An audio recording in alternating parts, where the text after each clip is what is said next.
من يهده الله فلا مضل له ومن يضلل فلا هادي له وأشهد أن لا إله إلا الله وحده لا شريك له وأشهد أن محمدا عبده ورسوله أرسله بالهدى ودين الحق ليظهره على الدين كله ولو كره المشركون اللهم صل على محمد وعلى آل محمد كما صليت على إبراهيم وعلى آل إبراهيم إنك حميد مجيد اللهم بارك على محمد وعلى آل محمد كما باركت على إبراهيم وعلى آل إبراهيم إنك حميد مجيد يا أيها الذين آمنوا اتقوا الله حق تقاته ولا تموتن إلا وأنتم مسلمون أما بعد فإن خير الحديث كتاب الله وخير الهدي هدي محمد صلى الله عليه وسلم وشر الأمور محدثاتها وكل محدثة بدعة وكل بدعة ضلالة وكل ضلالة في النار أعوذ بالله من الشيطان الرجيم بسم الله الرحمن الرحيم أياما معدودات فمن كان منكم مريضا أو على سفر فعدة من أيام أخر وعلى الذين يطيقونه فدية طعام مسكين فمن تطوع خيرا فهو خير له وأن تصوموا خير لكم إن كنتم تعلمون يا أيها الناس أوصيكم وإياي أولا بتقوى الله ഏറെ സ്നേഹാദരയായ സത്യവിശ്വാസികളെ, സഹോദരന്മാരെ, സഹോദരിമാരെ, രക്ഷിതാക്കളെ, അള്ളാഹുവിന്റെ വിധിവിലക്കൽ അനുസരിച്ചുകൊണ്ടും പ്രവാചകൻ സല്ലല്ലാഹു അലൈഹി വസല്ലമയുടെ ജീവിതചര്യ പിൻപറ്റിക്കൊണ്ടും ജീവിക്കണമേ എന്ന് ആദ്യമായി എന്നോടും തുടർന്ന് നിങ്ങൾ ഓരോരുത്തരോടും ഉണർത്തുകയാണ്, വസിയ്യത്ത് ചെയ്യുകയാണ്. സൗണ്ട് കേൾക്കണില്ല.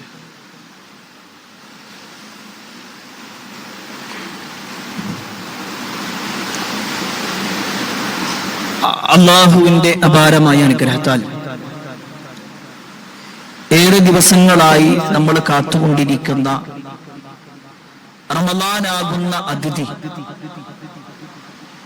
അൽഹംദുലില്ലാഹ് അള്ളാഹുവിന്റെ അനുഗ്രഹം കൊണ്ട് നമ്മളിലേക്ക് സമാഗതമായിരിക്കുകയാണ്. ഒരു വിശ്വാസിയെ സംബന്ധിച്ചിടത്തോളം അവന് നന്മകൾ ചെയ്യാനും അവന്റെ ജീവിതത്തിൽ സംഭവിച്ചുപോയ എല്ലാ പാപങ്ങളും പുറത്തു കിട്ടാനുമുള്ള വലിയ ഒരു അവസരമാണ് ഈ റമളാനിലൂടെ നമുക്ക് നേടിയെടുക്കാനുള്ളത് എന്ന് കഴിഞ്ഞ 2-3 ഖുതുബകളിലൂടെ നമ്മൾ വിശദീകരിച്ചിട്ടുണ്ടായിരുന്നു. പ്രത്യേകിച്ച് റമളാൻ മാസത്തിന്റെ പ്രാധാന്യവും നോമ്പെടുക്കുന്നതിലൂടെ നമുക്ക് നേടിയെടുക്കാൻ സാധിക്കുന്ന പുണ്യങ്ങളും വിശുദ്ധ ഖുർആൻ അവതരിക്കപ്പെട്ട ആ ഒരു മാസമായതുകൊണ്ട് തന്നെ ഖുർആനിന് നമ്മൾ കൊടുക്കേണ്ട പ്രാധാന്യത്തെ കുറിച്ചുമൊക്കെ സവിസ്തരം നമ്മൾ മനസ്സിലാക്കി. എന്നാൽ സ്വാഭാവികമായും ഈ ഒരു റമദാനിലേക്ക് പ്രവേശിച്ചു കഴിഞ്ഞാൽ പിന്നെ ഒരുപാട് സംശയങ്ങളാണ് നമ്മളിൽ ഉണ്ടാവാറുണ്ട്. പ്രത്യേകിച്ച് അഹ്കാമുകളുമായി ബന്ധപ്പെട്ടുകൊണ്ട്, റമദാനിൽ അല്ലെങ്കിൽ നോമ്പുമായി ബന്ധപ്പെട്ടുകൊണ്ടുള്ള വിധിവിലക്കുകൾ. എന്താണ് നോമ്പ് എന്ന് പറഞ്ഞാൽ? ആരൊക്കെയാണ് നോമ്പെടുക്കേണ്ടത്? നോമ്പ് ഒഴിവാക്കാൻ അല്ല പറഞ്ഞ ചില ആളുകൾ, അവർക്ക് പൂർണ്ണമായി നോമ്പ് ഒഴിവാക്കാം. അതാരൊക്കെയാണ്? നോമ്പുകാരനെ സംബന്ധിച്ചിടത്തോളം അനുവദിക്കപ്പെട്ട കാര്യങ്ങൾ എന്തൊക്കെയാണ്, നിഷിദ്ധമായ കാര്യങ്ങൾ എന്തൊക്കെയാണ്? ഇങ്ങനെ ഒരുപാട് കാര്യങ്ങൾ ഇതിന്റെ വിധിവിലക്കുകളുമായി ബന്ധപ്പെട്ടുകൊണ്ട് പറയാനുണ്ട്. നമ്മൾ വിശുദ്ധ ഖുർആൻ പരിശോധിച്ചാൽ നോമ്പിനെ കുറിച്ച് പറഞ്ഞ അതേ ആയത്ത്, അതിന്റെ ശേഷമുള്ള 4 ആയത്തുകൾ, അഥവാ സൂറത്തുൽ ബഖറയും നോമ്പും തമ്മിൽ വലിയ ഒരു ബന്ധം. നോമ്പും സൂറത്തുൽ ബഖറയും തമ്മിലുള്ള ബന്ധം ആ സൂറത്തുൽ ബഖറയിലെ 5 ആയത്തുകളിലൂടെ നോമ്പും ആ നോമ്പിൽ ശ്രദ്ധിക്കേണ്ടതായ കാര്യങ്ങളും ഒരു നോമ്പുകാരന്റെ അനുവാദമുള്ള കാര്യങ്ങൾ എന്തൊക്കെയാണ്, നിഷിദ്ധമായ കാര്യങ്ങൾ എന്തൊക്കെയാണ്, എല്ലാം അതിൽ പരാമർശിക്കണം. പ്രിയപ്പെട്ടവരെ, ഇന്നത്തെ ഖുതുബയിലൂടെ ഈ സൂറത്തുൽ ബഖറയിലെ 5 ആയത്തുകളുമായി ബന്ധപ്പെട്ടുകൊണ്ട് അതിൽ പരാമർശിക്കുന്ന അഹ്കാമുകളുമായി ബന്ധപ്പെട്ടുകൊണ്ട്, വിധിവിലക്കുകളുമായി ബന്ധപ്പെട്ടുകൊണ്ടാണ് സൂചിപ്പിക്കാൻ ഉദ്ദേശിക്കുന്നത്. അതിൽ ഒന്നാമത്തെ ആയത്ത് സൂറത്തുൽ ബഖറയിലെ 183-ാമത്തെ ആയത്ത്. ആ ആയത്തിലൂടെ അല്ലാഹു സുബ്ഹാനഹു വതആല നോമ്പിനെ കുറിച്ച് ആദ്യത്തെ സൂചന നമുക്ക് തരാം. യാ അയ്യുഹല്ലദീന ആമനൂ കുതിബ അലൈക്കുമുസ് സിയാമു കമാ കുതിബ അലല്ലദീന മിൻ ഖബ്ലികും ലഅല്ലകും തത്തഖൂൻ. ഒരുപാട് തവണ നമ്മുടെ ഈ മിമ്പറിൽ തന്നെ കഴിഞ്ഞ പല ആഴ്ചകളിൽ നമ്മൾ പറഞ്ഞ ആയത്താണ്. സത്യവിശ്വാസികളെ, കുതിബ അലൈക്കുമുസ് സിയാം, നിങ്ങൾക്ക് നോമ്പ് നിർബന്ധമാക്കപ്പെട്ടിരിക്കുന്നു. കമാ കുതിബ അലല്ലദീന മിൻ ഖബ്ലികും, നിങ്ങളുടെ മുൻഗാമികൾക്ക് നോമ്പ് നിർബന്ധമാക്കപ്പെട്ടതുപോലെ, നിങ്ങളുടെ മുൻഗാമികൾക്ക് നോമ്പ് നിർബന്ധമാക്കപ്പെട്ടതുപോലെ നിങ്ങൾക്ക് നോമ്പ് നിർബന്ധമാകും. എന്തിനു വേണ്ടി? ലഅല്ലകും തത്തഖൂൻ, നിങ്ങൾ തഖ്വയുള്ളവരാവാൻ. അപ്പൊ ഒന്നാമത്തെ വിഷയം, ആര് നോമ്പെടുക്കണമെന്ന് ചോദിക്കുമ്പോൾ അതിൽ വിശ്വാസികളോട് മാത്രമാണല്ലോ പറയുന്നത്. വിശ്വാസിയല്ലാത്ത ഒരാളും നോമ്പെടുക്കേണ്ടതില്ല. അയാൾക്ക് നിർബന്ധമുള്ള ഒരു കാര്യമേ അല്ല. അത് ഇസ്ലാമികമായ രാജ്യമാണെങ്കിൽ പോലും, എല്ലാ ഇസ്ലാമിക നിയമങ്ങളും പാലിക്കുന്ന രാജ്യമാണെങ്കിൽ പോലും ആ രാജ്യത്തിൽ ജീവിക്കുന്ന അമുസ്ലിമായ ഒരു വ്യക്തി നോമ്പ് നോൽക്കൽ നിർബന്ധമല്ല. അയാൾ നോമ്പെടുക്കേണ്ടതേയില്ല. എന്നാൽ വിശ്വാസികളാണോ, അവർ നോമ്പെടുക്കണം. സ്വാഭാവികമായിട്ടും എന്താണ് നോമ്പ്? പ്രഭാതോദയം മുതൽ പ്രദോഷം വരെ അല്ലെങ്കിൽ സൂര്യാസ്തമയം വരെ നോമ്പ് മുറിയുന്ന കാര്യങ്ങളെ അല്ലാഹുവിന് വേണ്ടി ത്യജിക്കുക എന്ന ഒരു ഇബാദത്താണ് നോമ്പ്.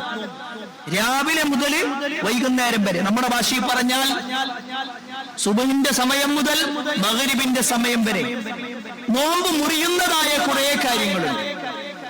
അതെല്ലാം ഒഴിവാക്കി അള്ളാന്റെ തൃപ്തിക്ക് വേണ്ടി ഒരാൾ ഇബാദത്ത് ചെയ്യും. അതിനാണ് നോമ്പ് എന്ന് പറയുന്നത്. ഇനി ആരാണ് നോമ്പെടുക്കേണ്ടത്? ആരൊക്കെ നോമ്പ് ഒഴിവാക്കാം? അതും അല്ലാഹു സുബ്ഹാനഹു വതആല പറഞ്ഞു.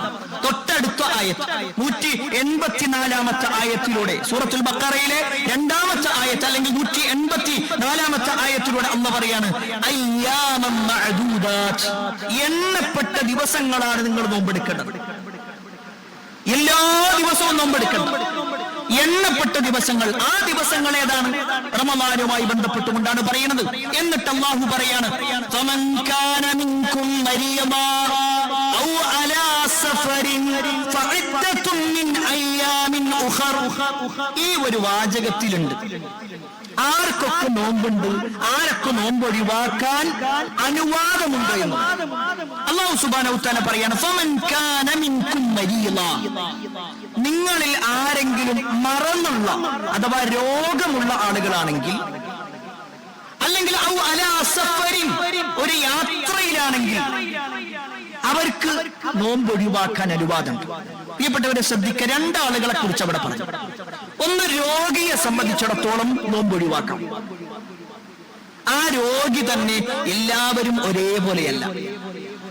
രോഗികൾ പലതരത്തിലുണ്ട്.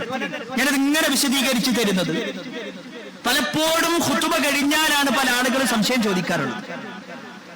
ഈ ഖുതുബയിലൂടെ തന്നെ നിങ്ങൾക്ക് ഇതുമായി ബന്ധപ്പെട്ടുകൊണ്ടുള്ള കാര്യങ്ങൾ മനസ്സിലാക്കണം. ആ ഒരു ഉദ്ദേശത്തിലാണ്. രോഗിയാണോ, അയാൾക്ക് നോമ്പ് ഒഴിവാക്കാൻ അനുവാദമുണ്ട്. എല്ലാ രോഗികൾക്കും ഇല്ല. ഒരാള് രോഗിയാണ്, പക്ഷേ അയാൾക്ക് നോമ്പെടുക്കാൻ ഒരു തടസ്സമില്ല. അയാൾക്ക് ചെറിയൊരു തലവേദന, അല്ലെങ്കിൽ ചെറിയൊരു ജലദോഷം, അല്ലെങ്കിൽ ചെറിയ ഒരു പനിയാണ്. നോമ്പെടുത്തു എന്നതുകൊണ്ട് അയാൾക്കൊരു കുഴപ്പവുമില്ലെങ്കിൽ തീർച്ചയായും അയാൾ നോമ്പെടുക്കൽ നിർബന്ധമാണ്. അയാൾക്ക് നോമ്പ് ഒഴിവാക്കാൻ പറ്റൂല. എനിക്ക് ചെറിയൊരു തലവേദന ഉണ്ടല്ലോ, എനിക്ക് ചെറിയൊരു പനിയുണ്ടല്ലോ, അതുകൊണ്ട് എനിക്ക് നോമ്പ് ഒഴിവാക്കാമെന്ന് അയാൾ തീരുമാനിക്കാൻ പറ്റൂല. അയാൾ നോമ്പെടുക്കൽ നിർബന്ധമാണ്. ഇനി രണ്ടാമത്തെ ഒരു രോഗി, അയാൾക്ക് രോഗമുണ്ട്, നോമ്പെടുത്താൽ പ്രയാസവുമാകും. ഒരു പക്ഷേ അയാൾക്ക് ഗുളിക കുടിക്കാനുണ്ടാകും.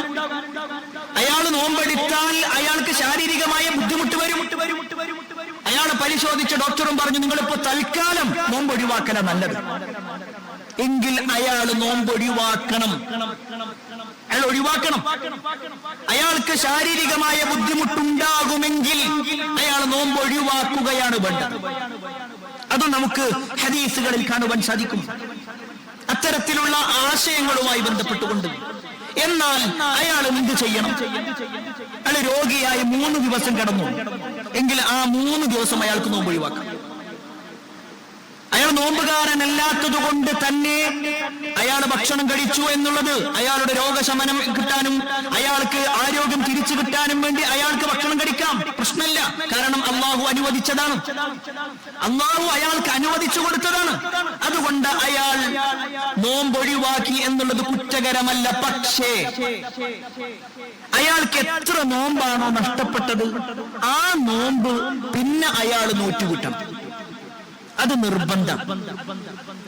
അയാൾ 5 ദിവസം നഷ്ടപ്പെട്ടോ എങ്കിൽ ആ 5 ദിവസം റമദാൻ കഴിഞ്ഞാൽ പിന്നെ അയാൾക്ക് എപ്പോഴാണോ അയാളുടെ ആരോഗ്യം തിരിച്ചു കിട്ടുന്നത് അന്ന്, അല്ലെങ്കിൽ ആ സമയം മുതൽ അയാൾ നോമ്പെടുക്കൽ ബാധ്യസ്ഥനാണ്.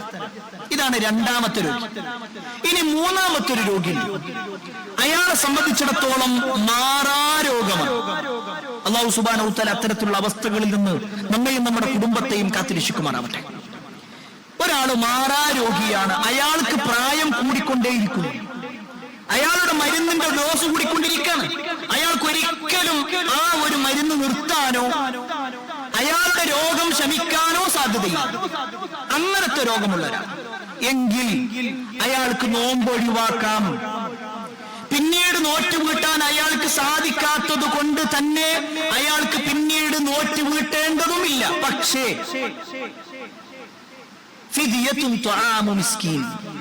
അയാൾക്കൊരു പരിഹാരം, ഒരു പ്രായശ്ചിത്തം കൊടുക്കാൻ വേണ്ടി പറഞ്ഞിട്ടുണ്ട്, ഒരു ഫിദിയ കൊടുക്കാൻ വേണ്ടി പറഞ്ഞിട്ടുണ്ട്. ആ ഫിദിയ എന്താന്ന് ചോദിച്ചാൽ, ഒരു നേരത്തെ ഒരു ഭക്ഷണം, സാധാരണ ആളുകൾ കഴിക്കാറുള്ള ഒരു നേരത്തെ ഭക്ഷണം എത്ര ദിവസമാണോ അയാൾക്ക് നഷ്ടപ്പെട്ട നോമ്പ് അത്രയും എണ്ണം കൊടുക്കുക.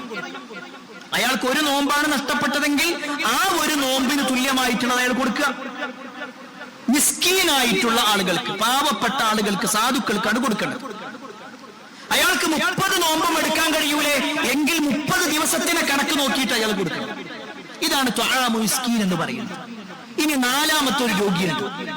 ആ രോഗിക്ക് രോഗം മൂർച്ഛിച്ച് അയാൾ വെന്റിലേറ്ററിലാണ്, അയാളുടെ സ്വബോധം നഷ്ടപ്പെട്ടിട്ടുണ്ട്. അയാൾക്ക് നോമ്പ് തുടങ്ങിയത് മുതൽ 1 മാസമോ 2 മാസമോ 3 മാസമോ ഒക്കെ അയാള് സ്വബോധത്തിൽ ഇല്ലാത്തൊരവസ്ഥയാണ്, അബോധാവസ്ഥയിലാണ്. എങ്കിൽ അയാൾക്ക് നോമ്പുമില്ല, അയാൾക്ക് ഫിദിയയുമില്ല. അയാൾ പിന്നെ നോറ്റ് വീട്ടേണ്ടതുമില്ല. കാരണം നോമ്പുള്ള സമയത്ത് അയാൾ അത്തരത്തിൽ ശാരീരികമായ പ്രയാസത്തിലാണ്. ഇതാണ് രോഗികളുമായി ബന്ധപ്പെട്ടുകൊണ്ട് മനസ്സിലാക്കുന്നത്. ഇനി അല്ലാഹു സുബ്ഹാനഹു വ തആല ഇതിൽ തന്നെ എടുത്തു പറഞ്ഞു, ഔ അലാ സഫരിൻ, യാത്രക്കാരനാണെങ്കിലോ, യാത്രക്കാരനും ഇസ്ലാമിൽ ഇളവുകളുണ്ട്. പക്ഷെ ഖേദകരം എന്ന് പറയട്ടെ, പല ആളുകളും ഈ ഇളവുകൾ സ്വീകരിക്കാറേയില്ല. പടച്ചോനേക്കാൾ പടപ്പോളെ പഠിക്കുക. ആളുകൾ എന്താ വിചാരിക്കുക, ആളുകൾ ഇതിനെ പറ്റി എന്തായിരിക്കും അവര് തോന്നുക, ഇങ്ങനെ വിചാരിക്കുന്ന ഒരു യാത്രക്കാരനാണെങ്കിൽ അയാളുടെ യാത്ര അതൊരിക്കലും ഹറാമായ ഒരു കാര്യത്തിന് വേണ്ടിയല്ല. അയാൾക്ക് നിർബന്ധമായും പോകേണ്ടതായ ഒരു യാത്രയാണ്. എങ്കിൽ അത്തരത്തിൽ ഒരു യാത്രയാണെങ്കിൽ വെറുതെ ടൂറ് പോകുന്ന ആളുകൾ ഒഴിവാക്കണം എന്നല്ല ഈ പറഞ്ഞതിന്റെ അർത്ഥം. വെറുതെ ട്രിപ്പടിച്ച് നടക്കുന്ന ആളുകൾ ഉണ്ടാകും. അവര് നോമ്പിന്റെ സമയത്തും ട്രിപ്പടിക്കുക എന്നിട്ട് ഒഴിവാക്കുക എന്നുള്ളതല്ല. മറിച്ച് ഒരാൾക്ക് നിർബന്ധപൂർവ്വം പോകേണ്ടതായ ഒരു യാത്രയുണ്ട്, ആ യാത്ര ഒഴിവാക്കാൻ സാധിക്കാത്തതുമാണ്. എങ്കിൽ ആ യാത്രക്കാരന്റെ വിഷയത്തിലും ചില നിലപാടുകളുണ്ട്. ഒന്ന്, യാത്രക്കാരനെ സംബന്ധിച്ചിടത്തോളം അയാൾക്ക് ആ യാത്ര കൊണ്ട് ഒരു പ്രയാസമില്ല. അയാൾ AC വാഹനത്തിൽ ഇങ്ങനെ പോകുന്നു, യാതൊരു പ്രയാസമില്ലാതെ തിരിച്ചു വരുന്നു, ഒരു ബുദ്ധിമുട്ടില്ല. എങ്കിൽ അയാൾ നോമ്പെടുക്കണം. കാരണം അയാളെ ഒന്നും ബാധിക്കുന്നില്ല. ഹദീസുകളിൽ കാണുവാൻ സാധിക്കും, റസൂലുള്ളാഹി സ്വല്ലല്ലാഹു അലൈഹി വസല്ലമയോട് ഹംസത്ത് ഇബ്നു അംർ അൽ അസ്ലമി റളിയല്ലാഹു അൻഹു ചോദിക്കുകയാണ്, അല്ലാഹുവിന്റെ റസൂലേ, നിങ്ങൾ യാത്രയിലായിരിക്കുമ്പോൾ നോമ്പെടുക്കാറുണ്ടോ, അല്ലെങ്കിൽ നോമ്പെടുക്കണോ നമ്മൾ? ആ സമയത്ത് റസൂലുള്ളാഹി സ്വല്ലല്ലാഹു അലൈഹി വസല്ലം പറയാണ്, ഇൻ ശിഅത ഫസൂം, നീ ഉദ്ദേശിക്കുന്നുണ്ടെങ്കിൽ നോമ്പെടുത്തോ, വ ഇൻ ശിഅത ഫഅഫ്തിർ, അല്ല നീ ഉദ്ദേശിക്കുന്നുണ്ടെങ്കിൽ നീ ഒഴിവാക്കുകയും ചെയ്യും. നോമ്പെടുക്കാനും ഒഴിവാക്കാനും അനുവാദമുണ്ട്. പക്ഷേ അയാൾക്ക് വേറെ തടസ്സങ്ങളൊന്നുമില്ലെങ്കിൽ അയാൾ നോമ്പെടുക്കലാണ് ഉത്തമം. ഇനി അയാൾ നോമ്പ് ഒഴിവാക്കുകയാണെങ്കിലോ അയാൾ പിന്നീട് നോറ്റുവിട്ടണം. ചില ആളുകൾ നോമ്പ് ഒഴിവാക്കാൻ പറ്റുമോ എന്ന് മാത്രമേ ചോദിക്കുള്ളൂ. പിന്നെ അത് നോറ്റുവീട്ടുന്നതിനെ കുറിച്ച് അറിയേണ്ട ആവശ്യമേ ഇല്ല എന്ന നിലക്കാണ്. അങ്ങനെയല്ല, നോമ്പ് ഒഴിവാക്കാൻ ഒരു യാത്രയിലാണോ നമുക്ക് ഒഴിവാക്കാം, പക്ഷേ ആ ഒഴിവാക്കിയത് പിന്നീട് നോറ്റുവീട്ടണം. ഇനി രണ്ടാമത്തെ യാത്രക്കാരൻ എന്ന് പറഞ്ഞാൽ നോമ്പെടുക്കൽ കൊണ്ട് അയാൾക്ക് പ്രയാസം ഉണ്ടാകും, എങ്കിൽ അയാൾ നോമ്പ് ഒഴിവാക്കാൻ വേണ്ടി. നോമ്പെടുക്കുന്നത് കൊണ്ട് അയാൾക്ക് പ്രയാസം ഉണ്ടാകും.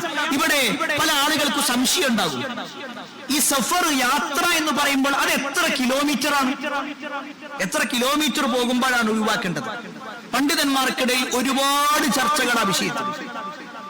പല ആളുകളും പല കിലോമീറ്ററുകളുടെ കണക്കും അകലങ്ങളുടെ കണക്കും പറഞ്ഞിട്ടുണ്ട്. പക്ഷെ ഇവിടെ നമ്മൾ മനസ്സിലാക്കേണ്ടത് യാത്ര എന്ന് പറയാൻ പറ്റുന്ന ഒന്നാണ്. എന്തുകൊണ്ട് അങ്ങനെ പറയുന്നത് ചോദിച്ചാൽ, ഇവിടുന്ന് ഒരാൾ പാലക്കാട്ടേക്ക് പോകുക എന്നുള്ളത് ഒരു വലിയ ഒരു യാത്രയൊന്നുമല്ല. പക്ഷേ അയാൾക്ക് വാഹന സൗകര്യങ്ങളൊന്നുമില്ല, അയാൾ നടന്നിട്ടാ പോകുന്നതെങ്കിലോ അതൊരു യാത്ര എന്ന് ചിലപ്പോൾ പറയേണ്ടി വരും. മണിക്കൂറുകളോളം അയാൾ വെയിലാണ് നിൽക്കുന്നത്, അയാളുടെ യാത്ര അങ്ങനെയായിരിക്കും. ഇവിടുന്ന് തൃശ്ശൂര് എന്നുള്ളത് വലിയ ഒരു യാത്രയല്ല, പക്ഷേ അയാൾക്ക് വാഹന സൗകര്യങ്ങളൊന്നുമില്ല, അയാളാവട്ടെ നടന്നുകൊണ്ടു പോകേണ്ട ഒരവസ്ഥ. എങ്കിൽ അതിന് യാത്ര എന്ന് പറയും. അതുകൊണ്ടാണ് യാത്ര എന്ന് പറയാൻ പറ്റുന്ന ഒന്നാണെങ്കിൽ അപ്പോഴാണ് യാത്രക്കാരന്റെ ഈ ഇളവുകൾ സ്വീകരിക്കേണ്ടത്. ഇനി ഈ രണ്ടാമത് പറഞ്ഞ വിഭാഗം, അവർ യാത്ര പോകുന്നു, അവർക്ക് യാത്രയിൽ നോമ്പ് ഒഴിവാക്കാം. റസൂലുള്ളാഹി സ്വല്ലല്ലാഹു അലൈഹി വസല്ലമയുടെ ഹദീസിൽ കാണുവാൻ സാധിക്കും, ഒരു ദീർഘദൂര യാത്ര നബി സല്ലല്ലാഹു അലൈഹി വസല്ലമയും സഹാബിമാരും പോകുകയാണ്. ആ യാത്രയെ കുറിച്ച് കാണുവാൻ സാധിക്കും, ഫീ യൗമിൻ ഹാരി, നല്ല ശക്തമായ ചൂടും. നബി സല്ലല്ലാഹു അലൈഹി വസല്ലമ പറഞ്ഞു, വേണ്ടൊരു നോമ്പെടുത്താൽ മതി. നബി സല്ലല്ലാഹു അലൈഹി വസല്ലമക്കും അതുപോലെ തന്നെ അബ്ദുല്ലാഹ് ഇബ്നു റവാഹ റളിയല്ലാഹു അൻഹുവിന് മാത്രമായിരുന്നു നോമ്പുണ്ടായിരുന്നത്. ബാക്കി ആ കൂട്ടത്തിൽ ഒരാളും നോമ്പെടുത്തിട്ടില്ല. നോമ്പെടുക്കാത്തതിന്റെ പേരിൽ പ്രവാചകൻ സല്ലല്ലാഹു അലൈഹി വസല്ലം അവരെ ആക്ഷേപിച്ചിട്ടില്ല. നിങ്ങൾ എന്ത് സഹാബിമാരാ നോമ്പെടുക്കണ്ടേന്ന് പറഞ്ഞിട്ടില്ല. അവിടെ ഒഴിവുണ്ട്, അവർക്ക് ഒഴിവാക്കാം, ആ ഒഴിവ് സ്വീകരിക്കുകയും ചെയ്യാം. ഇതാണ് രണ്ടാമത്തത്. ഇനി മൂന്നാമത്തത്, ഒരാൾ നോമ്പെടുത്തു, അയാൾ യാത്ര പോകാം. അയാൾ നോമ്പ് ഒഴിവാക്കുക എന്നുള്ളത് നിർബന്ധമാണ്. അയാൾ നോമ്പെടുത്താൽ അത് ഹറാമാണ്. അങ്ങനത്തെ ചില യാത്രകൾ നോമ്പെടുത്താൽ അത് ഹറാമാവുക, നോമ്പെടുത്താൽ കുറ്റം കിട്ടുക. നബി സല്ലല്ലാഹു അലൈഹി വസല്ലമയുടെ ഹദീസിൽ കാണാൻ പറ്റും, ഒരു യാത്രയിൽ അയാൾ നോമ്പുകാരനാണ്. നബി സല്ലല്ലാഹു അലൈഹി വസല്ലം നോക്കുമ്പോണ്ട് ഒരാൾ ഇങ്ങനെ കിടക്കുന്നു, അതിന്റെ ചുറ്റും ആൾക്കാർ ഇങ്ങനെ തണലിട്ട് ഇങ്ങനെ വെക്കുക, അയാൾക്ക് ചൂട് തട്ടാതിരിക്കാൻ വേണ്ടിയിട്ട് ഇങ്ങനെ നിൽക്കുക. അപ്പൊ നബി സല്ലല്ലാഹു അലൈഹി വസല്ലം ചോദിച്ചു, എന്താ അവിടെ ഒരാൾക്കൂട്ടം എന്താ? അപ്പൊ റസൂലുള്ളാഹി സ്വല്ലല്ലാഹു അലൈഹി വസല്ലമയോട് പറഞ്ഞു, പ്രവാചകരെ, സ്വായിം, ഒരാൾ നോമ്പുകാരൻ, അയാൾ ഇങ്ങനെ തളർന്ന് കിടക്കുക, അയാൾക്ക് ബുദ്ധിമുട്ടായതുകൊണ്ട്. അപ്പൊ ബാക്കിയുള്ളവരൊക്കെ കൂടി ഒരു തണലിട്ട് കൊടുക്കണം. അപ്പൊ റസൂലുള്ളാഹി സ്വല്ലല്ലാഹു അലൈഹി വസല്ലം പറയാണ്, ലൈസ മിനൽ ബിർരി സ്വൗമു ഫി സഫർ. യാത്രയിൽ നോമ്പെടുക്കുക എന്നുള്ളത് പുണ്യകരമായ കാര്യമല്ല. വേറെ ചില വാചകങ്ങൾ പ്രവാചകൻ സല്ലല്ലാഹു അലൈഹി വസല്ലം ശക്തമായ ചില വാക്കുകൾ കൂടി പറഞ്ഞു എന്ന് നമുക്ക് കാണുവാൻ സാധിക്കും. ഒരാൾക്ക് കഴിവില്ല എന്നിട്ടും അയാൾ ആകെ വിഷമിച്ചുകൊണ്ട് യാത്രയിൽ നോമ്പെടുത്ത് ഞാൻ വലിയ ത്യാഗം ചെയ്തു എന്ന് പറയേണ്ടതില്ല. അയാൾക്ക് ഇളവുകളുണ്ട്, ആ ഇളവുകൾ അയാൾ സ്വീകരിക്കാൻ വേണ്ടേ. അല്ലാതെ കഷ്ടപ്പെട്ടുകൊണ്ടാണ് ഞാൻ നോമ്പെടുത്തിട്ടുള്ളത്, എനിക്ക് എണീക്കാൻ കഴിഞ്ഞിട്ടുണ്ടായിരുന്നില്ല എന്നൊന്നും പറയണ്ട. അയാൾ യാത്രക്കാരനാണോ, അയാൾക്ക് ഇളവുകൾ സ്വീകരിക്കാം എന്നുള്ളതാണ് ഈ വിഷയത്തിൽ നമ്മൾ മനസ്സിലാക്കേണ്ടത്. ഇനി സൂറത്തുൽ ബഖറയിലെ അടുത്ത ആയത്ത് 185 ആയത്ത്, ഒരേ വാചകത്തിൽ അല്ലെങ്കിൽ 5 ആയത്തുകൾ ഇങ്ങനെ അടുപ്പിച്ചടുപ്പിച്ച് പറയണം നോമ്പുമായി ബന്ധപ്പെട്ടുകൊണ്ട്. അതിൽ മൂന്നാമത്തെ ആയത്തായിട്ട് നമുക്ക് കാണുവാൻ സാധിക്കും, ശഹ്റു റമളാനല്ലദീ ഉൻസില ഫീഹിൽ ഖുർആൻ ഹുദൽ ലിന്നാസി വബയ്യിനാത്തിൻ മിനൽ ഹുദാ വൽ ഫുർഖാൻ. കഴിഞ്ഞ ആഴ്ച നമ്മൾ വിശദമായി കൊണ്ട് ഈ ആയത്ത് സൂചിപ്പിച്ചിട്ടുണ്ടായിരുന്നു. വിശുദ്ധ ഖുർആൻ ഇറങ്ങിയ മാസമാണ് റമളാൻ എന്നുള്ളത്. എന്നിട്ട് അതിനുശേഷം അല്ലാഹു സുബ്ഹാനഹു വ തആല പറയുന്നുണ്ട്, ഫമൻ ശഹിദ മിൻകും അശ്ശഹർ ഫൽയസും.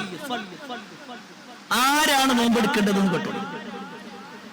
അല്ലാഹു സുബ്ഹാനഹു വ തആല പറയാണ്, ഫമൻ ശഹിദ മിൻകും, നിങ്ങളിൽ ആരെങ്കിലും ആ ദിവസത്തിൽ അല്ലെങ്കിൽ ആ മാസത്തിൽ ഉണ്ടെങ്കിൽ, ഷഹീദായിട്ടുണ്ടെങ്കിൽ, ജീവിച്ചിരിക്കുന്നുണ്ടെങ്കിൽ, സാക്ഷിയായിട്ടുണ്ടെങ്കിൽ, ഫൽയസും, നിങ്ങൾ നോമ്പെടുത്തേ പറ്റൂ, നോമ്പെടുക്കണം. ഒരു കൽപ്പനാക്രിയ. റമളാനിൽ മുസ്ലിമായ ഒരാൾ, അയാൾക്ക് പിന്നെ നോമ്പ് ഒഴിവാക്കാൻ അനുവാദമില്ല. അയാൾ നിർബന്ധമായും നോമ്പെടുക്കണം. എന്നാൽ ആരാണ് നോമ്പെടുക്കേണ്ടത്? നമ്മൾ മനസ്സിലാക്കി, ഒന്ന് മുസ്ലിമിനാണ് നിർബന്ധമുള്ളത്. മുസ്ലിം ആകാ എന്ന് മാത്രമല്ല, അവിടെയും ചില നിബന്ധനകളുണ്ട്. പ്രായപൂർത്തി ഉണ്ടാവണം, ബുദ്ധി ഉണ്ടാവണം, അതുപോലെ തന്നെ അയാൾ യാത്രക്കാരനല്ലാത്തൊരവസ്ഥയാവണം, നോമ്പെടുക്കാനുള്ള ശേഷിയുള്ള ആളാവണം. ഇങ്ങനെ ചില നിബന്ധനകളുണ്ട്. പ്രായപൂർത്തിയുള്ള ആളുകളാണ് നോമ്പെടുക്കേണ്ടത്. സ്വാഭാവികമായിട്ടും ഇസ്ലാമിലെ പ്രായപൂർത്തി എത്രയാണ്? നമ്മുടെ നാട്ടിൽ പലപ്പോഴും ഓരോ നിയമത്തിനനുസരിച്ചുകൊണ്ട് പ്രായപൂർത്തിയുടെ കണക്കും വ്യത്യാസപ്പെടും. ഒരു കാലത്ത് 16 ആയിരുന്നുവെങ്കിൽ പിന്നെ 18 പിന്നീട് 20, 21 മാറും. രാജ്യം അനുസരിച്ചുകൊണ്ട് മാറും. നമ്മുടെ നാട്ടിലുള്ള പ്രായപൂർത്തിയല്ല അമേരിക്കയിലുള്ളത്, അതല്ല ബ്രസീലിലുള്ളത്. ഓരോ നാട്ടിലും വ്യത്യസ്തമായിരിക്കും. എന്നാൽ മതപരമായി കൊണ്ട് ഒരാൾക്ക് പ്രായപൂർത്തി എത്തുക എന്ന് പറഞ്ഞാൽ 3 കാര്യങ്ങളാണ് ഉണ്ടാവുക. 3 കാര്യങ്ങൾ, പൊതുവായിട്ടുള്ള 3 കാര്യങ്ങൾ. ആണാവട്ടെ പെണ്ണാവട്ടെ 3 കാര്യങ്ങളുണ്ട്. അതിൽ ഒന്നാമത്തെ കാര്യം ഉറക്കത്തിലോ മറ്റോ സ്ഖലനം സംഭവിക്കുക എന്നുള്ളതാണ്, മതപരമായിട്ടുള്ള കാര്യം. രണ്ടാമതായി കൊണ്ട് പറയുന്നത് രഹസ്യഭാഗങ്ങളിൽ കട്ടിയായി രോമമുളക്കുക എന്നുള്ളതാണ്. മൂന്നാമത്തെ കാര്യമോ 15 വയസ്സാകുക എന്നുള്ളത്. ഇതിൽ ഏതെങ്കിലും ഒന്നായാൽ അയാൾക്ക് പ്രായപൂർത്തിയെത്തിയത്. ഇതിൽ ഏതെങ്കിലും ഒന്നായാൽ.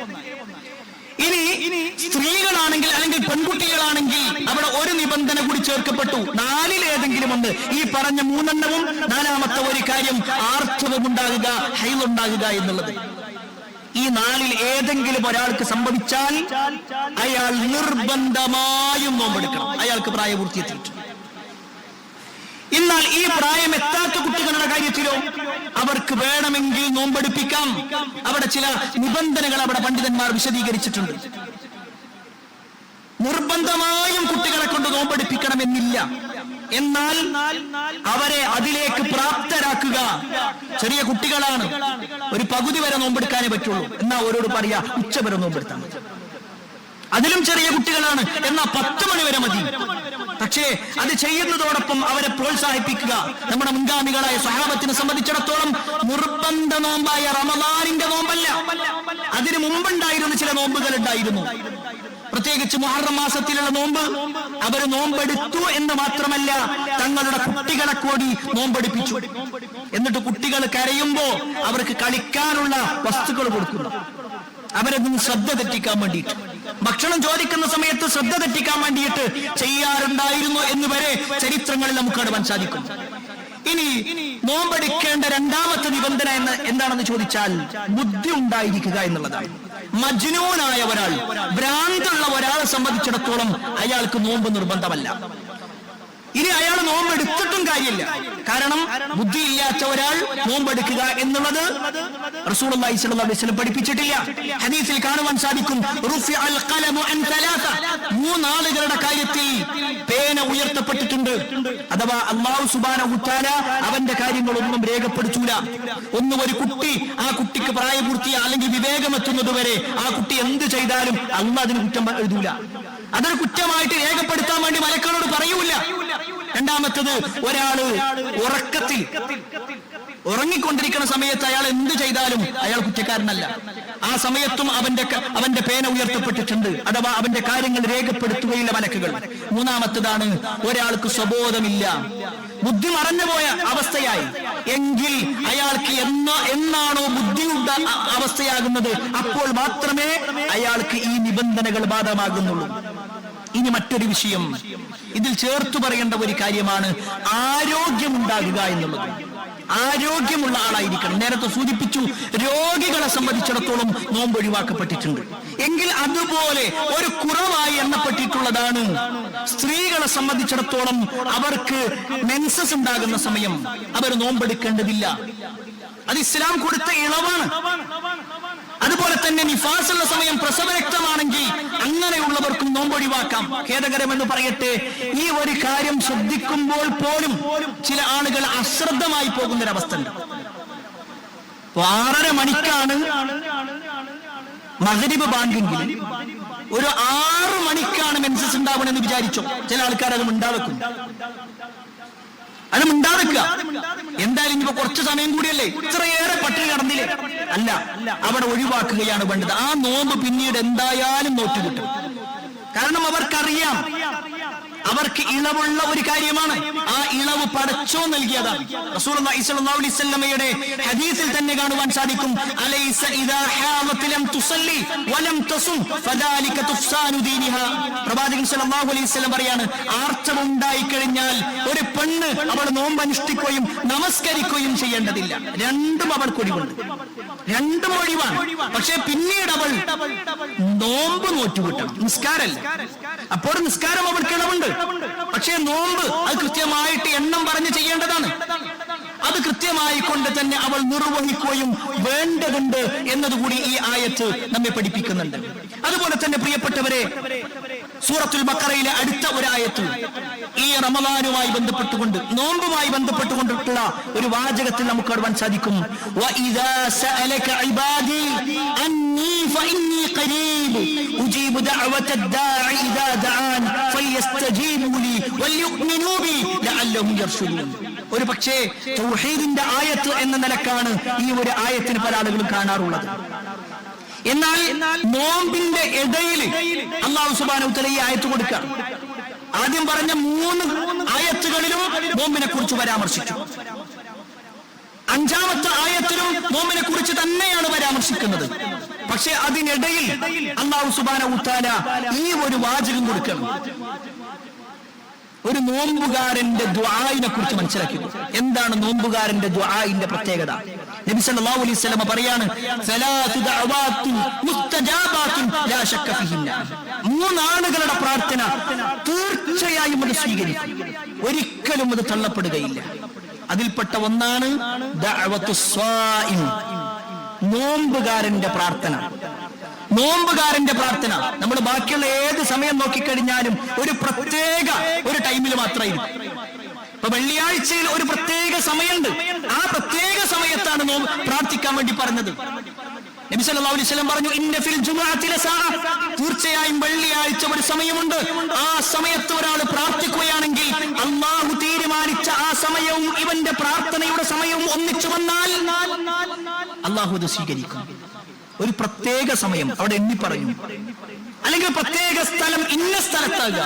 എന്നാൽ നോമ്പുകാരനെ സംബന്ധിച്ചിടത്തോളം അവന്റെ നോമ്പ് തുടങ്ങി അവസാനിക്കുന്ന വരെ അവന് പ്രാർത്ഥിക്കാൻ സമയമുണ്ട്. എത്രയോ സമയം നമ്മളിങ്ങനെ നോക്കിക്കഴിഞ്ഞാൽ കഴിഞ്ഞ 5 ദിവസം കഴിഞ്ഞ 6ാമത്തെ ദിവസമായി. എത്ര സമയം നമ്മുടെ പ്രാർത്ഥനയ്ക്ക് വേണ്ടി മാറ്റിയേക്കാമായിരുന്നു. പക്ഷെ ഇപ്പോഴും നമുക്ക് സമയം കിട്ടിയിട്ടില്ല. ഞാൻ ആരെയും കുറ്റപ്പെടുത്താൻ വേണ്ടിയിട്ടല്ല കേട്ടോ. നമ്മൾ സ്വന്തത്തോട് ചോദിക്കുക, ഈ കഴിഞ്ഞ ദിവസങ്ങളിൽ മണിക്കൂറുകളോളം കിട്ടിയിട്ട് എത്ര സമയം നമ്മൾ നമ്മുടെ ആഗ്രഹങ്ങൾ പൂർത്തീകരിച്ചു കിട്ടാൻ, നമ്മുടെ ആവശ്യങ്ങൾ നിറവേറ്റി കിട്ടാൻ ഈ ലോകത്തും പരലോകത്തുമായിട്ടുള്ള ഒട്ടേറെ ആഗ്രഹങ്ങൾ നമുക്ക് ബാക്കിയാണ്. അള്ളാഹു നമുക്ക് അതെല്ലാം എളുപ്പമാക്കി തരുമാറാവട്ടെ.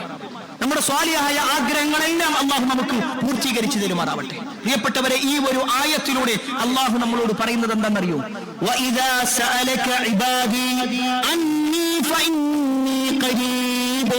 പ്രവാചകനോട് പറയാണ്, പ്രവാചകരെ, അവർ നിങ്ങളോട് ചോദിക്കണം, നിങ്ങളുടെ റബ്ബിനെ കുറിച്ച് നിങ്ങളോട് ചോദിക്കുകയാണെങ്കിൽ നിങ്ങൾ പറയണം ഫഇന്നി ഖരീബ്, ഞാൻ നിങ്ങൾക്ക് ഏറ്റവും സമീപസ്ഥനാണ്. ഈ വാചകം ഒരാൾ മനസ്സിലാക്കിയാൽ പിന്നെ ഒരിക്കലും അയാളുടെ കൈകൾ അല്ലാഹു അല്ലാത്ത ഒരാളിലേക്ക് 100% ഉറപ്പാണ്. ഈ ആയത്ത് പിടിച്ചാൽ മതി. വഇദാ സഅലക, താങ്കളോട് ചോദിച്ചാൽ. നബി സല്ലല്ലാഹു അലൈഹി വസല്ലമയുടെ കൂടെ ജീവിച്ചിരുന്ന ആളുകളുടെ കാര്യത്തിലാണ് പറയുന്നത്. അവർ നിങ്ങളോട് ചോദിക്കുകയാണ്, ഇബാദി, എന്റെ അടിമകൾ നിങ്ങളോട് ചോദിക്കുകയാണ്, അന്നി, എന്നെ കുറിച്ച് ചോദിച്ചാൽ ഫഇന്നി ഖരീബ്, നാം അവരോട് സമീപസ്ഥനാണ്, ഏറ്റവും സമീപസ്ഥനാണ്.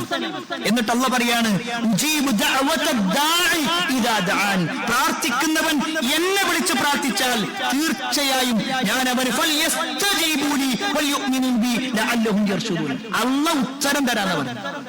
പ്രാർത്ഥിക്കുന്നവൻ എന്നെ വിളിച്ച് പ്രാർത്ഥിച്ചോ, ഞാൻ ഉത്തരം തരും. പക്ഷേ അല്ലാഹനെ വിളിക്കാൻ വേണ്ടി നടത്തേണ്ട പള്ളികൾ ഇന്ന് അല്ലാഹു അല്ലാത്തവരുടെ പേര് പറഞ്ഞുകൊണ്ടാണ് പല ദിക്റുകളും ഹൽക്കുകളും ഒക്കെയായി പലതും നടക്കുന്നത്. പ്രിയപ്പെട്ടവരെ, ഈ ഒരു ആയത്തെ നമ്മളൊന്ന് വായിച്ചു നോക്കുന്നുണ്ട്. സൂറത്തുൽ ബഖറയിലെ 186-ാമത്തെ ആയത്ത്. അന്നല്ലാത്തവരെ വിളിച്ച് പ്രാർത്ഥിക്കുന്ന ഒട്ടേറെ ആളുകളുണ്ടല്ലോ, ജാറങ്ങളിലേക്കും മഖബറുകളിലേക്കൊക്കെ പോകുന്നവർ. എങ്കിൽ അങ്ങനെയുള്ള ആളുകൾക്ക് ഈ ആയത്തൊന്ന് കാണിച്ചു കൊടുക്കുക. ഇങ്ങനെ ഒരു ആയത്ത് ഖുർആനിലുണ്ട്, ഇതിങ്ങനെ തന്നെയാണോ ഇതിന്റെ അർത്ഥം? അതല്ല അവരൊക്കെ ഉണ്ടാക്കി പറയണോ? ഇതിലെന്താ പറയണത്? പ്രാർത്ഥിക്കുന്നവൻ എന്നെ വിളിച്ച് പ്രാർത്ഥിച്ചാൽ ഞാൻ നിങ്ങൾക്ക് ഉത്തരം തരുന്നു. അല്ലാഹു പറയണത് ഞാൻ നിങ്ങൾക്ക് സമീപസ്ഥനാണ്. എന്നിട്ട് അള്ളാഹിനോട് പ്രാർത്ഥിക്കാൻ വേണ്ടിയിട്ടാണ് ഇവിടുന്ന് അജ്മീർ വരെ പോകണം, ആണോ? അല്ല, അല്ലാഹു അല്ലാത്തവരോട് പ്രാർത്ഥിക്കാനാ. അതിനുവേണ്ടിയാണ് തിരുവനന്തപുരത്തേക്ക് പോകുന്നത്, അതിനുവേണ്ടിയാണ് ഏർവാടിയിലേക്ക് പോകുന്നത്, ഒക്കെ അല്ലാഹു അല്ലാത്തവരിലേക്ക് കൈകൾ നീട്ടാൻ. പ്രിയപ്പെട്ടവരെ, അല്ലാഹു നേർക്ക് നേരെ പറയാണ്. ഒരു നോമ്പുകാരൻ പ്രത്യേകിച്ച് മനസ്സിലാക്കേണ്ടായത്, എന്ത് പ്രശ്നം ഫഇന്നി ഖരീബ്, ഞാൻ നിങ്ങൾക്ക് സമീപസ്ഥനല്ലേ, ഞാൻ നിങ്ങൾക്ക് അടുത്തല്ലേ, നിങ്ങൾ എന്നോട് ചോദിച്ചോ, ഞാൻ നിങ്ങൾക്ക് ഉത്തരം തരാം. എത്ര സ്നേഹത്തിലാ റബ്ബ് പറയുന്നത്. എങ്കിൽ പ്രിയപ്പെട്ടവരെ, ഈ വാചകം കേവലം ഒരു ആയത്ത് എന്നതിനപ്പുറത്തേക്ക് നമ്മുടെ ജീവിതത്തിൽ എന്ത് പ്രയാസങ്ങൾ ഉണ്ടാകുമ്പോഴും, ഏതൊരു ആവശ്യത്തിന് വേണ്ടി നമ്മൾ കൈകൾ ഉയർത്തുമ്പോഴും എല്ലാം അല്ലാഹുവിലേക്ക് കൈകൾ ഉയർത്താൻ വേണ്ടി പരിശ്രമിക്കുക. അതിന് അല്ലാഹു സുബ്ഹാനഹു വ തആല നമുക്ക് ഏവർക്കും തൗഫീഖ് നൽകുമാറാവട്ടെ. അൽഹംദുലില്ലാഹി റബ്ബിൽ ആലമീൻ, വസ്സലാത്തു വസ്സലാമു അലാ റസൂലില്ലാഹി വഅലാ ആലിഹി വഅസ്ഹാബിഹി അജ്മഈൻ, അമ്മാ ബഅദ്. പ്രിയപ്പെട്ട സഹോദരങ്ങളെ, സത്യവിശ്വാസികളെ, അല്ലാഹുവിന്റെ വിധികളെ അനുസരിച്ചുകൊണ്ടും പ്രവാചകൻ സ്വല്ലല്ലാഹു അലൈഹി വസല്ലമയുടെ ജീവിതശൈലി പിൻപറ്റിക്കൊണ്ടും ജീവിക്കണമേ എന്ന് ഒരിക്കൽ കൂടി എന്നോടൊന്നുകൂടി നിങ്ങൾ ഓരോരുത്തരോടും ഉണർത്തുകയാണ്, വസിയത്ത് ചെയ്യുകയാണ്. വിശുദ്ധ ഖുർആനിലെ സൂറത്തുൽ ബഖറയും നോമ്പും തമ്മിലുള്ള ബന്ധങ്ങളെ കുറിച്ചാണ് സൂചിപ്പിച്ചു വന്നത്. അതിൽ 187-ാമത്തെ ആയത്ത്, നമ്മൾ 183 മുതലാണ് വിശദീകരിച്ചത്. അതിൽ 187-ാമത്തെ ആയത്തും അല്ലാഹു സുബ്ഹാനഹു വ തആല നോമ്പുകാരനുള്ള ഇളവുകളെ കുറിച്ചുകൂടി എണ്ണുന്നുണ്ട്. നോമ്പുകാർക്ക് ചില കാര്യങ്ങൾ ഹലാലാണ്, നോമ്പുകാരൻ ശ്രദ്ധിക്കേണ്ടതായ കാര്യങ്ങൾ. എന്ന് തുടങ്ങുന്ന രൂപത്തിൽ അല്ലാഹു പറയുന്നത്, നിങ്ങൾക്ക് ഹലാലാക്കിയിട്ടുണ്ട്, അനുവദിക്കപ്പെട്ടിട്ടുണ്ട്. അതിൽ എന്തൊക്കെ കാര്യങ്ങൾ അനുവാദമുണ്ട്?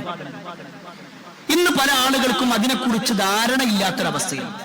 അതിൽ അല്ലാഹു സുബ്ഹാനഹു വ തആല ഈ ആയത്തിൽ പറയുന്നത് വഉഹില്ല ലക്കും ലൈലത്തുസ് സിയാമി റഫസു ഇലാ നിസായിക്കും, നിങ്ങൾ നിങ്ങളുടെ ഭാര്യയുമായിട്ടുള്ള ബന്ധം രാത്രി സമയത്ത് നിർവഹിക്കുക എന്നുള്ളത് നിങ്ങൾക്ക് അനുവദിക്കപ്പെട്ടിരിക്കുന്നു. ഇതിങ്ങനെ എടുത്തു പറയാനുള്ള കാരണം ആദ്യ കാലഘട്ടത്തിൽ അത് അനുവദനീയമല്ലായിരുന്നു. പിന്നീട് അല്ലാഹു ഈ ആയത്തിലൂടെ ആ അനുവാദമില്ലാത്ത അവസ്ഥ മാറ്റിയിട്ട് അനുവദിച്ചു തരികയാണ്. നിങ്ങൾക്കിത് അനുവദിക്കപ്പെട്ടിട്ടുണ്ട്. ഭാര്യാഭർത്തൃബന്ധം ഒരു ഭാര്യയും ഭർത്താവും തമ്മിലുള്ള ലൈംഗികമായ ബന്ധം അത് രാത്രി സമയത്ത് അനുവദിക്കപ്പെട്ടിട്ടുണ്ട്. റമദാനിലാണെങ്കിൽ പോലും രാത്രി സമയം അനുവാദമുണ്ട്. പക്ഷേ അത് പകലിലാണെങ്കിൽ വലിയ കുറ്റകരമായ കാര്യമാണ്. ഇവിടെ നേരെ മനസ്സിലാക്കണം. ആ ഭാര്യയെ നമുക്ക് അനുവദിച്ചു തന്നതാരാ? അല്ലാഹുവാണ്. ബിസ്മില്ലാ എന്ന് പറഞ്ഞുകൊണ്ടാണ് നമ്മൾ സ്വീകരിച്ചത്. അള്ളാഹിന്റെ പേര് പറഞ്ഞിട്ടാണ് നമ്മൾ ഏറ്റെടുത്തത്. എങ്കിൽ ആ റബ്ബ് പറയാണ്, ബാക്കി 11 മാസവും നിങ്ങൾക്കിടയിൽ ബന്ധങ്ങൾ ഉണ്ടായിക്കോ. ഈ ഒരു മാസത്തിൽ രാത്രി മുഴുവനും നിങ്ങൾക്കിടയിലുള്ള എല്ലാ ബന്ധങ്ങളും മുന്നോട്ട് കൊണ്ടുപോയിക്കോ.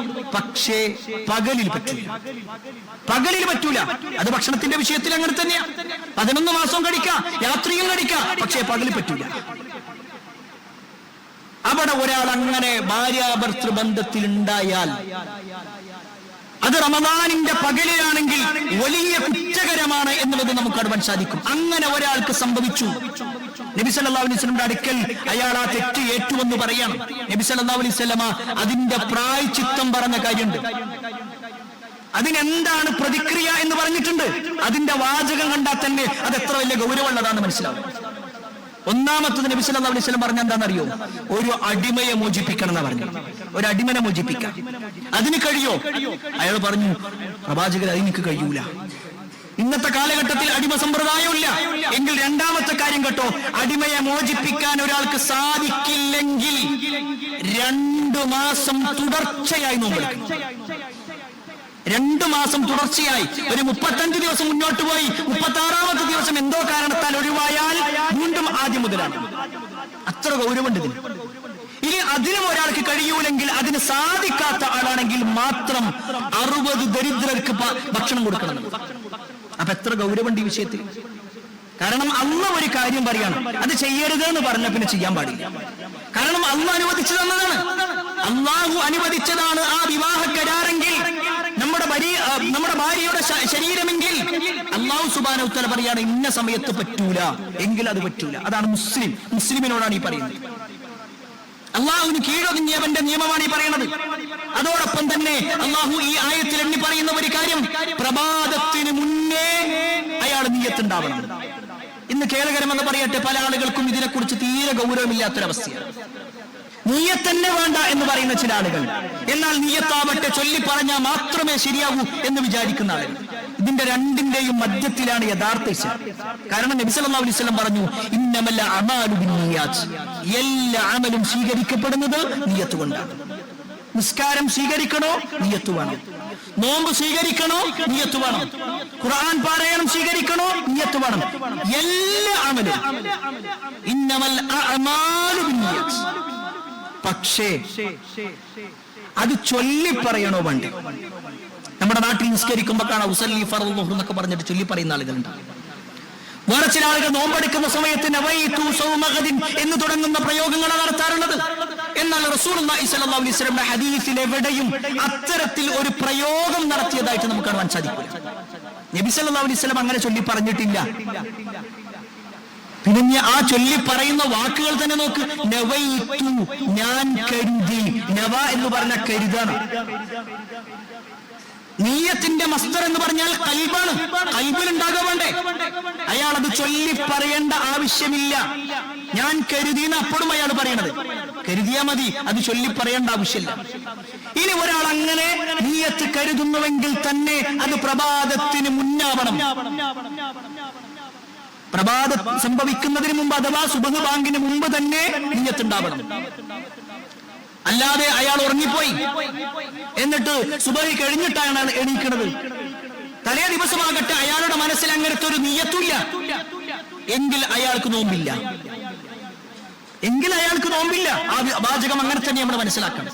അതല്ല ആദ്യമേ അയാൾ തീരുമാനിച്ചിട്ടുണ്ടെങ്കിൽ നോമ്പെടുക്കണമെന്ന് അയാളുടെ മനസ്സിലുണ്ടായിരുന്നു, അയാൾ അങ്ങനെ ഉറക്കത്തിൽപ്പെട്ടുപോയി എങ്കിൽ അയാൾക്ക് നോമ്പെടുക്കുക, ബാക്കിയുള്ള സമയം അങ്ങനെ അയാൾ നോമ്പുകാരനായിട്ട് തന്നെ കഴിച്ചു കൂട്ടണം എന്നുള്ളതാണ്. ഇതാണ് നിർബന്ധ നോമ്പിന്റെ കാര്യത്തിൽ മനസ്സിലാക്കേണ്ടത്. അതുപോലെ തന്നെ പ്രിയപ്പെട്ടവരെ, ഒരുപാട് ആളുകൾ നഷ്ടപ്പെടുത്തുന്ന ഒരു കാര്യമാണ് അത്താഴം കഴിക്കുക എന്നുള്ളത്. റസൂലുള്ളാഹി സ്വല്ലല്ലാഹു അലൈഹി വസല്ലം ഹദീസിൽ കാണാൻ പറ്റും, തസഹറു ഫഇന്ന ഫിസ്സുഹൂരി ബറക. നിങ്ങൾ അത്താഴം കഴിക്കണം, അത്താഴത്തിൽ ബറക്കത്തുണ്ട്. ബറക്കത്തുണ്ട് ഒരു ഹദീസിൽ. മലക്കുകളുടെ പ്രാർത്ഥനയുണ്ട് മറ്റൊരു ഹദീസിൽ. മറ്റുള്ള ഇതര വിഭാഗങ്ങളിൽ നിന്നും നിങ്ങൾ വ്യത്യസ്തരാകുമെന്ന് വേറൊരു ഹദീസിൽ. ഒരുപാട് കാര്യങ്ങൾ അത്താഴവുമായി ബന്ധപ്പെട്ടുകൊണ്ട് നബി സല്ലല്ലാഹു അലൈഹി വസല്ലം അതുകൊണ്ടാണ് പറയുന്നത്, അത്താഴം നിങ്ങൾ നഷ്ടപ്പെടുത്തരുത്. ഒരു ഇറക്ക് വെള്ളം കുടിക്കാനേ നമുക്ക് സമയം കിട്ടുള്ളൂ. ഒരിറക്ക് വെള്ളം കുടിച്ചു, അല്ലെങ്കിൽ ഒരു ഗ്ലാസ് വെള്ളം കുടിച്ചു, എന്നാൽ അത് കുടിച്ചിട്ടെങ്കിലും നിങ്ങൾ ആ ഒരു ബറക്കത്ത് നേടണം. ഇന്ന് പല ആളുകളും പറയാറുള്ളത്, ഞാൻ അത്താഴം പോലും കഴിക്കാതെയാണ് നോമ്പെടുക്കുന്നത്. അത് പുണ്യല്ല, അത് പുണ്യം കുറക്കുക ചെയ്യാം. അത്താഴം കഴിച്ചുകൊണ്ടാണ് നോമ്പെടുക്കേണ്ടത്. കാരണം ഇതര മതവിഭാഗത്തിൽപ്പെട്ട ആളുകൾക്ക് അത്താഴം ഉണ്ടായിരുന്നില്ല. നമുക്ക് അല്ലാഹു സുബ്ഹാനഹു വ തആല നൽകിയതാണ് അത്താഴം കഴിക്കുക എന്നുള്ളത്. അത് നമ്മൾ കഴിക്കണം. അത് കഴിച്ചു കഴിഞ്ഞാൽ പിന്നെ കുറച്ചു സമയം ബാങ്കിന് മാറ്റിവെക്കുന്ന രൂപത്തിലായിരിക്കണം നമ്മൾ എഴുന്നേൽക്കേണ്ടത്. ചില ആളുകളെങ്കിലും ഉണ്ടെങ്ങനെ ആ ഒരു അവസാന സമയത്തേക്ക് മാറ്റിവെച്ചുകൊണ്ട് പിന്നെ ബാങ്ക് വിളിക്കുന്ന സമയത്ത് ഇരുന്ന് കഴിക്കുന്ന ഒരവസ്ഥ. അതെന്തായാലും ശരിയല്ല. മനഃപൂർവ്വം അത്തരത്തിലുള്ള പ്രവർത്തനങ്ങളിലേക്ക് ഏർപ്പെടുക എന്നുള്ളത് അയാളുടെ നോമ്പിനെ ബാധിക്കും എന്നതുകൂടി നമ്മൾ മനസ്സിലാക്കുക. അതുപോലെ തന്നെ നോമ്പ് തുറക്കുക എന്നുള്ളത് അതിന് ധൃതി കാണിക്കണം. നബി സല്ലല്ലാഹു അലൈഹി വസല്ലം ഹദീസിൽ കാണാൻ പറ്റും, ലാ യസാലു നാസു ബിഖൈരിൻ മാ അജ്ലൽ ഫിത്ർ. നോമ്പ് തുറക്കാൻ ധൃതി കാണിക്കുന്നിടത്തോളം കാലം എന്റെ ഖൗമ് ഖൈറിലായിരിക്കും. ഖേദകരമെന്ന് പറയട്ടെ, ഇന്ന് പല ആളുകളും സൂക്ഷ്മത എന്ന പേര് പറഞ്ഞിട്ടാണ് എല്ലായിടത്തും ബാങ്ക് പിടിച്ചാലും ചില ആളുകൾ പറയും, എന്താ ഇപ്പൊ കുറച്ചു നേരം കൂടി കഴിഞ്ഞോട്ടെ, ഒരു 4 മിനിറ്റ് അങ്ങോട്ട് നീട്ടിവെക്ക്, ഒരു 3 മിനിറ്റ് കൂടി കഴിഞ്ഞോട്ടെ. ചില ആൾക്കാർ ബാങ്ക് വിളിക്കുന്നത് കേട്ടാൽ പോലും, സമയമായാൽ പോലും, എന്തായാലും ഇത്ര മണിക്കൂറുകളോളം നമ്മൾ മുന്നിലെ ഒരു 5 മിനിറ്റ് കൂടി കഴിഞ്ഞോട്ടെ. ഇത് റസൂലുള്ളാഹി സ്വല്ലല്ലാഹു അലൈഹി വസല്ലം പഠിപ്പിച്ച ശരിയല്ല. നബി സല്ലല്ലാഹു അലൈഹി വസല്ലം പഠിപ്പിച്ചത് ഖൈറിലാവണമെങ്കിൽ അതിന് ധൃതി കാണിക്കുക. സമയമായാൽ ഉടനെ നോമ്പ് തുറക്കുക. സമയമായാൽ ഉടനെ നോമ്പ് തുറക്കണം. അതിൽ ധൃതി കാണിക്കണം എന്നുള്ളതാണ് റസൂലുള്ളാഹി സ്വല്ലല്ലാഹു അലൈഹി വസല്ലം പഠിപ്പിച്ചത് എന്ന് നമുക്ക് കാണാൻ സാധിക്കും. ഇത്തരത്തിലുള്ള ഒരുപാട് അഹ്കാമുകൾ നമ്മുടെ ജീവിതത്തിൽ ശ്രദ്ധിക്കേണ്ടതും പാലിക്കേണ്ടതുമായിട്ടുണ്ട്. എല്ലാ കാര്യങ്ങളും കൃത്യമായി മനസ്സിലാക്കി അല്ലാഹു എങ്ങനെയാണോ പഠിപ്പിച്ചത്, റസൂലുള്ളാഹി സ്വല്ലല്ലാഹു അലൈഹി വസല്ലം എങ്ങനെയാണോ കാണിച്ചു തന്നത്, അതുപോലെ നിർവഹിക്കാൻ ഞാനും നിങ്ങൾ പരിശ്രമിക്കുക. അതിന് അല്ലാഹു സുബ്ഹാനഹു വ തആല നമുക്ക് ഏവർക്കും തൗഫീഖ് നൽകുമാറാവട്ടെ. ഒരുപാട് ആളുകൾ പ്രാർത്ഥന കൊണ്ട് വസിയത്ത് നൽകിയിട്ടുണ്ട്. എല്ലാവരുടെയും പ്രാർത്ഥന അല്ലാഹു സ്വീകരിക്കുമാറാവട്ടെ. اللهم اغفر للمؤمنين والمؤمنات والمسلمين والمسلمات الأحياء منهم والأموات إنك مجيب الدعوات يا قاضي الحاجات. اللهم اجرنا من النار، اللهم اجرنا من النار، اللهم اجرنا من النار. ربنا آتنا في الدنيا حسنة وفي الآخرة حسنة وقنا عذاب النار. آمين آمين برحمتك يا أرحم الراحمين والحمد لله رب العالمين. Peace Radio, tune to reality.